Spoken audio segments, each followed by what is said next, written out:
Around 2 billion rands worth of allegedly dodgy contracts have been signed for by the Government Pension Administration Agency. And there are now differing views about this obscure agency's ability to assist or harm the state's multi-billion rand pension fund. On one hand, we have senior investigative journalist Sikonathi Mantshantsha's view that the agency should not exist. It's just another outlet for criminals to feed off. The two lions can be busy debating and while the buffalo gets away. And the buffalo here is the maladministration in the GPAA, which should not exist as an independent entity, as far as I'm concerned. And on the other hand, we have senior financial consumer journalist Maya Fisher-French arguing that it's in its members' best interests to stabilise this agency. The fact that there was separation of powers is actually quite critical. I would be more concerned that there weren't people watching each other, because it's actually the GPF who obviously picked up the problem with the GPAA, and any retirement fund has a separate administrator. So I'm more for more checks and balances than less. One thing's for sure, both Manshantsha and Fisher-French are my guests on today's special edition of The Lead on News 24. Later in the show, we take a brief moment to reflect with On This Day in South African history. Got something to say about this topic? Drop us a short voice note on the Lead's WhatsApp hotline. That's 072 562 3179. Thank you so much for tuning in to The Lead. It's been listened to now more than 500,000 times. Please rate us 5 stars if you like. And you can hit subscribe, like, and follow on Apple, Spotify, and YouTube to know exactly when our next episode drops. My name's Graeme Raubenheimer. This is The Lead, and this is the South African story. Welcome to The Lead. And our top story today, it's been a national talking point these past few weeks. Thanks, all in part, to our intrepid investigative journalist Sikonathi Mantshantsha. He's refusing to take his foot off the pedal when it comes to the numerous allegations of dodgy payments to the tune now of multi-millions into the billions at the Government Pensions Administration Agency. Well, first came revelations, if you remember, that the agency had awarded a company many millions to lease out a Pretoria building for a decade, which the said company had zero control over. These are certainly not the only questionable contracts that the agency's dished out now that it's landed itself in hot water with National Treasury, albeit after News 24's investigations had gained public traction. With a new acting CEO appointed to discipline those who allegedly targeted whistleblowers within the agency, we now turn to Manshantsha for the very latest on this developing story. And today he's flanked by our well-known consumer financial journalist. You may know her. It's Maya Fisher-French, and I'm very pleased to have both of them on this panel today. Thank you so much, guys, and welcome to The Lead. Thank you, Graeme. Hello, Maya. Hello, Sikonathi. So lovely to see both of you. Fantastic. Sikonathi, I thought let's begin with you. So much has sort of happened, and we had to make time here on The Lead to catch up with you. We had it in our trending topic from yesterday. But it's Shula Developers, this company that claimed to have had ownership of the building in the ghost lease deal. They've paid back the money. Is that right? Graeme, yes, absolutely. But just before we get there, let's make sure we get this one right. The forensic investigation, Nexus Forensic Investigators, which has been appointed to find and hunt down the suspected leaks, was actually appointed by the chief executive that has now been suspended. That was her last act at the agency on the 22nd of August, and Stadin Ngomezulu came in the week of the 25th of August. So it is not him that initiated that contract. Whether or not they will now proceed is a different story, but it was the suspended Kitiboni Madiye on the day that she was being suspended. But at that point, she had not received her letter. So that could be her last act at the GPAA. And on that point, Sikonathi, before we go to Maya, so that's kind of like her last act in office before she got her suspension letter. It's quite revealing. What is Nexus's supposed job here? What are they supposed to do? Root out those who leaked information to the media, or is it broader than that? Absolutely. They were Nexus Forensic Services has been hired at a price of R250,000 to mirror image 7 computers and 7 mobile phones belonging to employees obviously suspected by the executive as led by Gidibone Madier at the time of being the leaks. So they'll mirror image these 7 computers and they will interview the employees concerned and present the report to the executive, which itself now stands accused of serious irregularities in the audit forensic report, which National Treasury has now instituted an investigation against them. So those who are themselves suspects in serious gross irregularities are actually hunting out for what they call the snitches. Thanks so much, Sikonathi. I thought I'd bring you in here, Maya, because you have this excellent piece on the front page of News 24 today, the business section, how 1.2 billion rand scandal impacts government employees' pensions. And before you get corrected by Sikonathi about the total value of the scandal, because it is growing day by day, I thought you could expertly sort of contextualize for us how the negative headlines that we're seeing currently at this particular administration's agency, which we've already covered in the past, shouldn't really exist in the first place. How does that sort of affect the pension payouts that we see at the main government employees pension fund, if at all? What did you find? I think it's important to understand that, in the sense that the GPAA is paid by the GPF to obviously manage the funds on behalf of their pensioners. So I think it's important to understand that where they fit in. There's 1.2 million active members and about 500,000 pensioners receiving an income. And that's what the GPAA's job is to do, is to make sure that they get their payments. In terms of the impact of the GPAA on the actual fund value, I spoke to the GPF, and I think it's a couple of things to understand. Is first of all, the GPF is one of the few pensions in the country that's guaranteed. So it's based on final years of service and your final salary. But the fund performance is impacted by anybody who resigns before retirement, because they will actually pay it out on what we call actuarial factors, but one of those is the value of the fund. It also can impact pensioners who are receiving inflation increases every year, because the GPF guarantees that they will receive a pension increase of 75% of inflation, but they can pay more than that based on the growth of the fund. So the value does matter. But actually, when I had a look at it, the expenditure by the GPAA is budgeted and approved, obviously, and it doesn't necessarily affect the rate of return.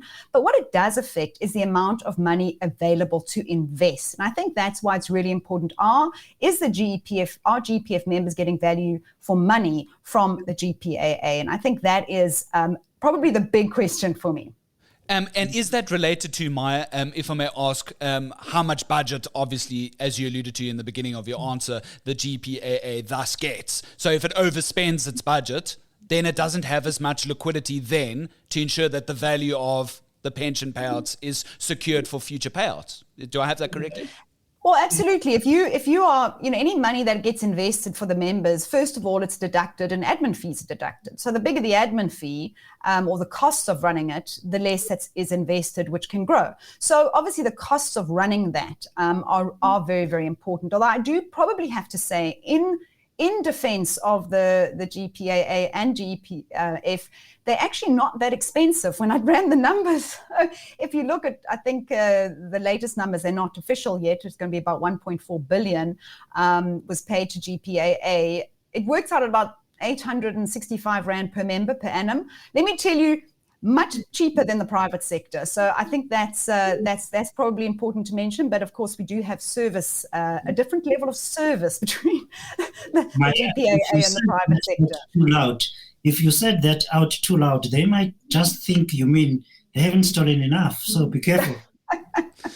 Well, on that note... What you get for your money, Sikonathi, that's the point, right? And that's your expertise, Maya. Sikonathi, Shula Developers, this company that alleged to have had the Pretoria building that it touted as having some sort of control over, and you found that it had no control over in this 10-year lease deal that the GPAA was so close to going ahead with if it were not for whistleblowers and investigative journalists like yourself exposing and bringing it to the public sort of understanding and talking point at the moment. They come back and they actually on the outgoing CEO, while she's suspended, Kedabone my dear, they've come back and they've paid back the first tranche that they got from the agency. Is that right? Graeme, absolutely. They have paid back every cent they actually received. Let's contextualize that for the listeners and the readers again. Shula Developers offered a building and won the tender to lease to the GPAA the Brooklyn Bridge Office Park, which is a beautiful building in Pretoria, for the next 10 years for the head office, for GPAA to use the head office. It actually has come to light that they don't have access to the building because the owners of the building have told me, no, that's our building. We've got our tenants there. We've never spoken to anyone about that building, at least not for this purpose. So it is not available. That then makes that particular lease deal a fraud and a fictitious thing to have done. But that's not that was not enough for the GPAA and Shula. They went ahead and entered into another contract to partition the office and the interior of the building, to refurbish and divide it into offices. And for that, they signed a contract, one that was not subjected to any procurement process, for 239 million rands. And they agreed, again, irregularly, they agreed to pay 15% of that upfront to Shula, which was 35.9 million rands. When we picked this up, the whole lease thing, and realized what was going on here, we started asking questions first about how you could lease a building that you don't own or have no access to, and two, how do you refurbish a building that you cannot even access, and three, why did you receive upfront payment? The GPA didn't answer that question, and Shula, of course, tried to pretend that it was a very regular and all things were kosher on that contract. But quietly, while they thought we were looking away, and significantly, on the day Kidibone Madiaye was suspended, they paid back the 36 million rands, which they had told us they received legally and they were properly entitled to it in terms of their contract. They paid it back, but guess what, Graeme? They neglected to pay about 4 million rands in interest by my calculations. You're listening to the latest edition of The Lead on News 24 with Graeme Raubenheimer. If you've got an opinion on what you've heard so far, drop us a short voice note on our WhatsApp hotline. That's 072 562 3179. This is The Lead. This is the South African story. My name's Graeme Raubenheimer, in conversation today with senior investigative journalist Sikonathi Mantshantsha, as well as a senior consumer financial journalist Maya Fisher-French, talking the ins and outs of the State Pension Administration Agency. Do all the negative headlines affect the pension payouts for its people? And what about this new internal forensic probe to apparently root out whistleblowers? Let's return to the conversation now. Sure, must be nice, eh? You can just give back the money, it's fine, I'm walking away, it's all good. Maya, back to you. We've heard about the corruption sort of allegations, the dubious payments on the various investigation, whether that's trying to find out who had leaked the information or from a more government perspective of, actually investigating the payments themselves a lot closer. Let's talk about the GPAA in itself. Sikonathi's of the opinion, hey, we don't need this freaking agency, the GEPF should be governing itself, and that's where it should end. It shouldn't have to extend a whole bigger budget for another agency where, it could potentially fall into the wrong hands and thus become another sort of corrupt feeding trough, if you will. What do we know about the track record of what the GPAA already does in essence, its day-to-day sort of operations? Does it paint itself in a good light or not? Well, first of all, I would probably disagree with Sikonathi about that. I think the fact that there was separation of powers is actually quite critical. So I would be more concerned that there weren't people watching each other, because it's actually the GPF who obviously picked up the problem with the GPAA.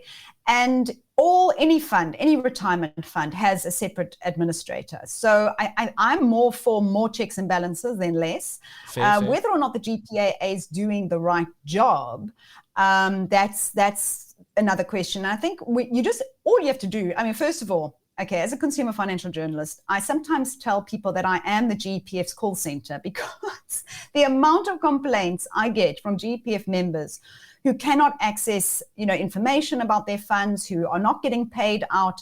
And it went through the roof with the two-pot retirement system, because, of course, all these withdrawals are being made. But it is constant. I can just give you a screenshot of my inbox right now. You will see I get so many complaints. So first of all, I can tell you anecdotally, there's an issue around service levels there. But you just have to go to the GPF's last annual report, well, the last one that was published for 2024, and they actually specify that there have been service delivery challenges, and they acknowledge that, that there's a problem.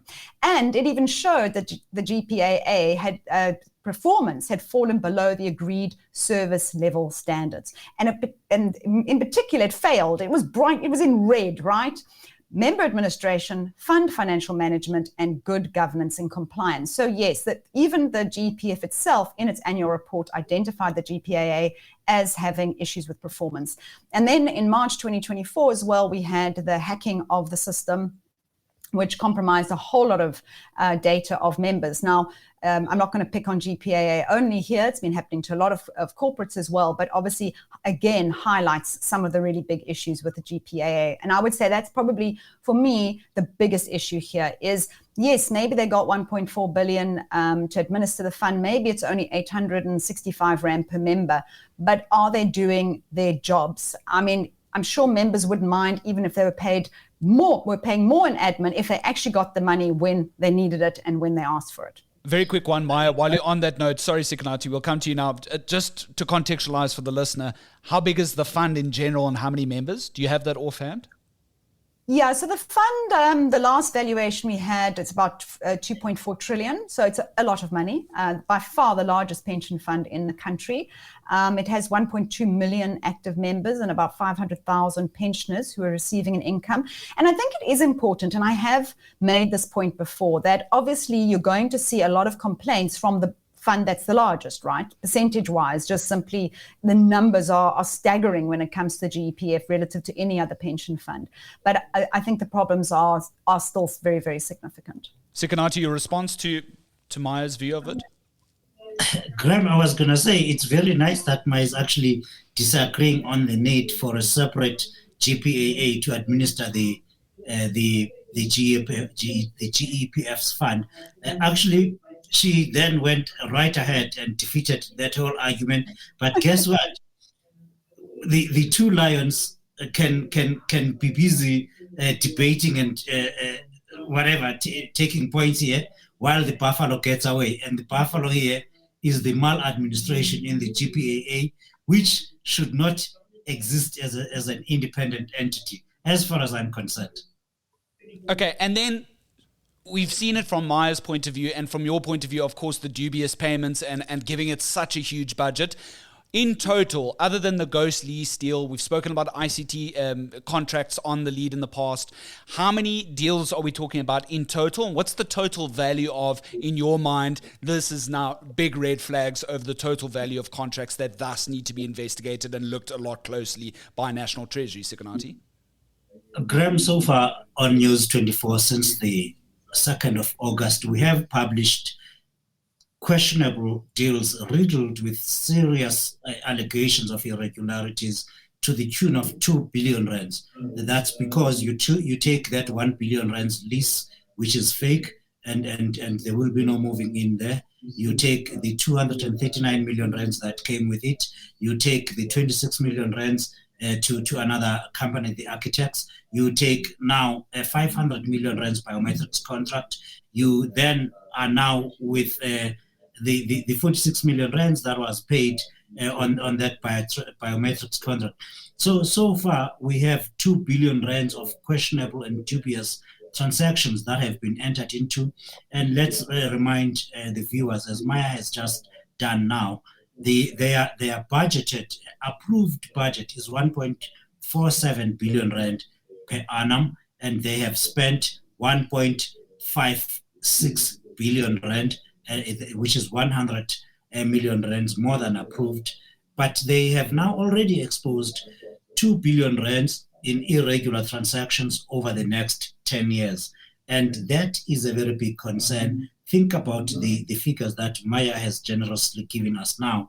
800 rands per member in admin fees. Is that per month or per year, Maya? That's per annum. Yeah. Per annum. That, if my math serves me right, 2.4 billion rand for the 1.7 million rand, for the 1.7 million members a year. That is money, in my view, that also is very much exposed to a lot of irregularities if the GPAA is allowed to continue as it currently does. Sikonathi, with the investigations, this is kind of like what I wanted to get out of you from this point of view. We know that Nexus Forensic Services is now looking a little bit closer within who raised their hands about, the alleged wrongdoing and thus informing the media. And that was, as you say, the final act from the outgoing suspended CEO. What is the status of an official investigation, if any, at the moment? Where is it coming from? Who's leading it? Do we know? Graeme, before I answer that question, I should tell the GPAA. I could have told them for free who the sources are if they had asked. The audit committee of the Government Pensions Administration Agency is the source. It actually produced a report and gave it to the finance minister and said, Minister, please subject these deals to a forensic investigation. They didn't have to waste a $250,000 rands taxpayers' money or pensioners' money on that. The audit committee told the minister, here's a report, please investigate. But be that as it may, your question is, what is the status now?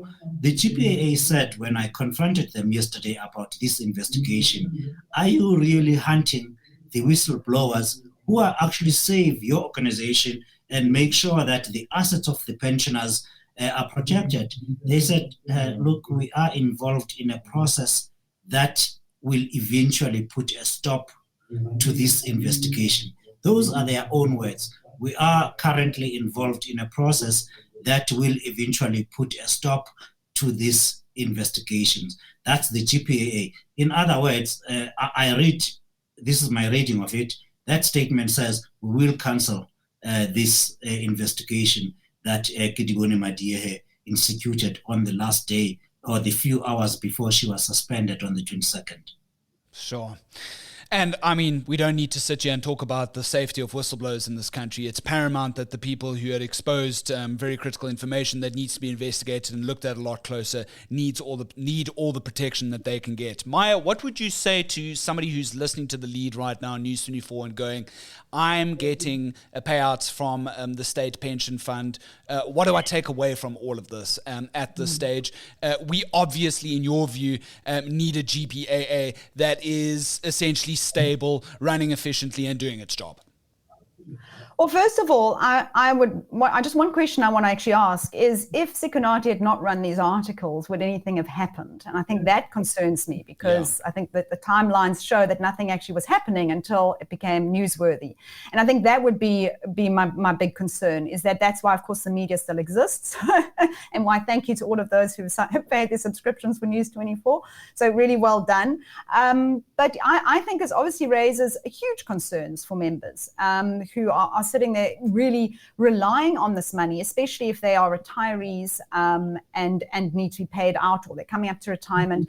So I think it's really important that this gets addressed, and I think that the service levels within the GPAA are addressed as well. And that is really what I would love to see as part of the investigation, is whether the GPA service levels are actually acceptable as well. Look, it is a little bit more complicated, I have to tell you, because employers within the government are also terrible at bookkeeping and record keeping, and often they can't find the forms they need. There's a lot going on there. So I'm not putting this all at the feet of the GPAA, but I do think one has to, when you're dealing with pension money, you just have to be held to a higher standard.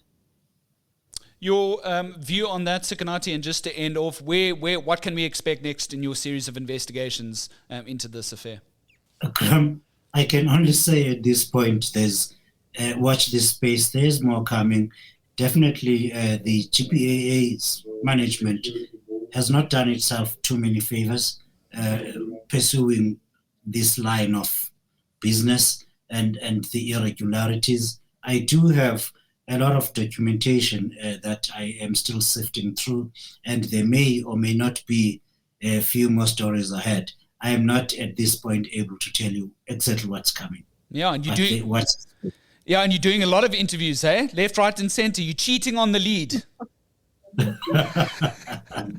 Of course, many of the findings that Sikonathi's been alluding to over the last short while is running on the front page of News 24. An exclusive whistleblower witch hunt. State Pensions Agency pays investigator to find News 24 sources. That's for the very latest there. And of course, we alluded to this earlier in our discussions, how 1.2 billion rand scandal impacts government employees' pensions. Maya Fisher-French details that, finding how exactly, if at all, the value of pension payouts will be affected.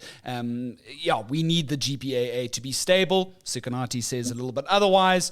Both views can live alongside each other, is my view at the end of the day. Nkosi kakhulu, Danko, I really appreciate both of you. Thank you so much for bringing your knowledge to the lead. Sebonga, thank you so much. Thank you, Graeme. Sikonathi, lovely. Nick, happy to chat again. Thank you, Aya. Buying a car? Let driving with J9 steer you right. The reason why I wanted you in today is because I want to talk about car sales. You were in that space for a few years as Correct. a salesman. News 24's motoring podcast, hosted by Janine van der Post, delivers sharp car advice, expert test drives. Nowadays, when somebody, for the most part, when somebody walks into a dealership, they know sometimes more about the car than the salesperson does because of the access to information. Yeah. The latest trends and motorsport interviews, all in one smooth ride. But I mean, these are basic questions that people really need to know. And I think at the end of the day, you just really need to do your homework. Catch Driving with J9 on News 24 or wherever you get your podcasts. New episodes of The Lead air Monday through Thursday at 7 p.m. Ending off with on this day in history, the 2nd of September 1980, Zimbabwe announced that it had severed diplomatic relations with apartheid South Africa. However, it would maintain a trade mission based out of Johannesburg. The ending of diplomatic ties between the two Southern African nations happened just 5 months following Rhodesia gaining independence after 90 years as a British colony and then renaming itself Zimbabwe. Robert Mugabe, head of the Zimbabwe African National Union, or ZANU, became the very first Prime Minister. That's courtesy South African History Online on this day in South African history. Just a reminder, if you'd like to send us anything on your mind in the form of a voice note, send it to our official The Lead WhatsApp line, that number 072 562 3179. My name's Graeme Raubenheimer, and so long as there's trusted news first, we'll have The Lead.